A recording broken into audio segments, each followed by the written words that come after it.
Welcome to Securing America with me, Frank Gaffney, the program that's a kind of owner's manual for protecting the country we love against all enemies, foreign and domestic, to the glory of God and his kingdom. There are a few people that I've had the privilege of working with who have a better grasp on some of the most important of the threats to the country we love, emanating primarily from the Chinese Communist Party than our first guest. His name is Gordon Chang, no stranger to this program. In fact, one of our regulars, I'm very proud to say. We haven't seen him in a little bit, so it's all the more welcome that he's returned. And at a time when he has written not one, but two very important pieces at one of his outlets, the Gatestone Institute, where he is a senior fellow. He is the author of The Coming Collapse of China, among other works. He is a voluble contributor through various media outlets to the public policy debate about China and more broadly, the challenges we're facing in the world today. And he's a guy who you can always follow, as I do, at Gordon G. Chang on Twitter. Gordon, it's great to have you with us. Welcome back. Thank you so much, Frank. I want to talk about the most immediate, I think, of your pieces. I believe it came out on the 6th of May at Gatestone, in which you describe the nuclear threats we are now facing from not just China, but Russia as well, and also North Korea, thanks to the Chinese, and perhaps in the not too distant future from Iran as well. And the general seeming indifference on the part of Western leaders, including our own, to such threats. Let's talk about the evidence that our adversaries are deadly serious, if I can use that expression, when they make such ominous threats to us. These regimes are making threats to use their most destructive weapons. And this really started just before Russia's invasion of Ukraine. Russia then started to talk about using about consequences that we've never experienced, with the words that Vladimir Putin used. He's sortied his ballistic missile submarines and his land-based mobile missile launchers along with these threats. At the same time, we have heard similar warnings from both Beijing and Pyongyang. For instance, about a week ago, the North Koreans actually talked about their weapons not just as a deterrent, but as a first strike weapon. So, really, what's happened is there's a breakdown of deterrence. Admiral Charles Richard, the head of U.S. Strategic Command, in Senate testimony on Wednesday, actually talked about the general failure of deterrence around the world and how this was the most troubling thing that he had seen in a very long time.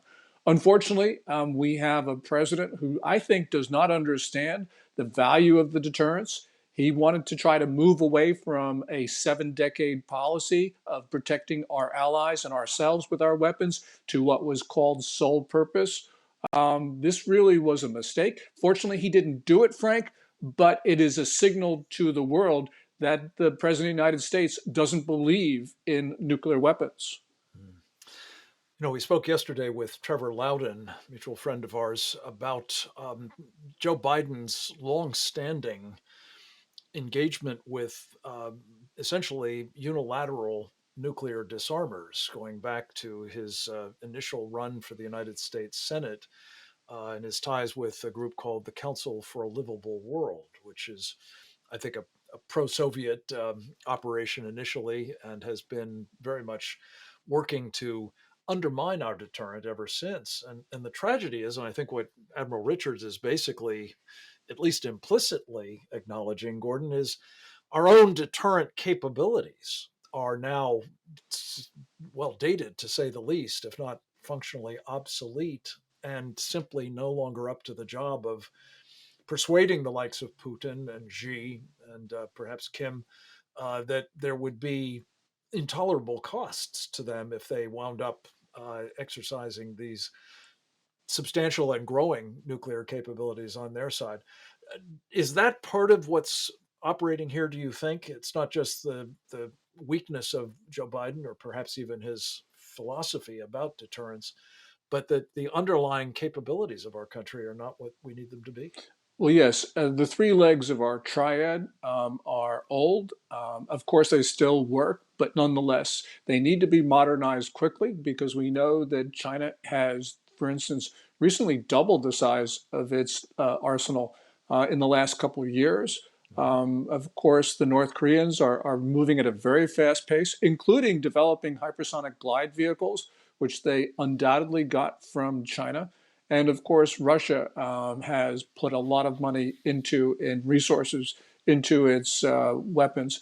So right now, the United States is behind. I mean, there are modernization plans, but they're proceeding extremely slowly. And as you point out, Biden doesn't really believe in putting the resources into them at a time which is critical.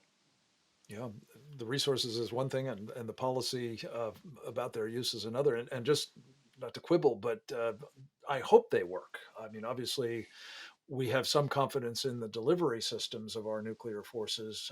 The front ends have not been tested since 1992, realistically, in an underground test. And that's something that I think is raising serious questions, even among the people responsible for maintaining their effectiveness, about how reliable they are. So all of these enter into these huge equations.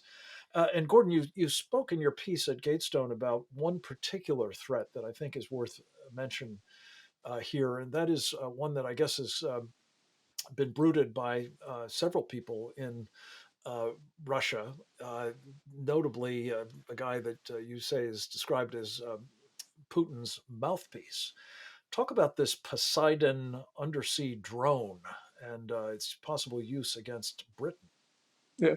The media figure in Russia who is called Putin's mouthpiece about a week ago actually threatened the use of the Poseidon underwater drone with a 100 megaton warhead. He said that it would create a tidal wave of 1,640 feet that would submerge Britain. It would go halfway up England's tallest mountain.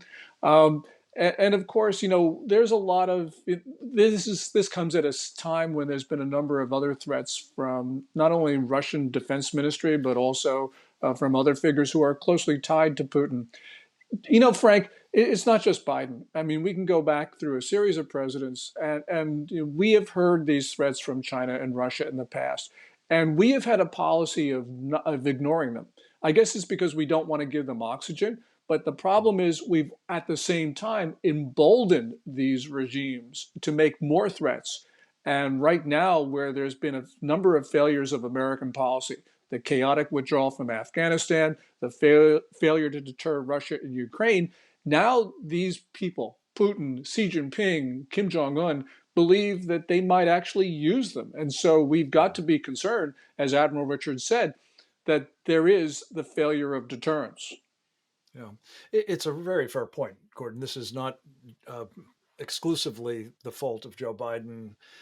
We have seen, with a couple of exceptions, Ronald Reagan, of course, most prominently, and to some extent Donald Trump, a desire to enhance our nuclear deterrent capabilities. But I think you're right. By and large, we've chosen to look the other way at some of these threats, and we certainly have declined to make the kinds of sustained investment in both the modernization of our forces and even worse, in a way, the industrial base that's necessary to support them and maintain again their credibility as deterrents, that they are safe, they are reliable, and especially that they would be effective if used. And all of that goes into the calculations of bad actors like those you've mentioned.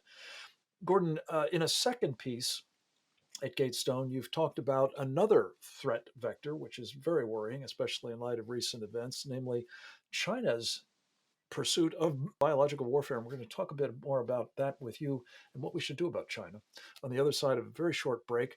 Stay tuned for more with Gordon Chang, the author of The Coming Collapse of China, right after this.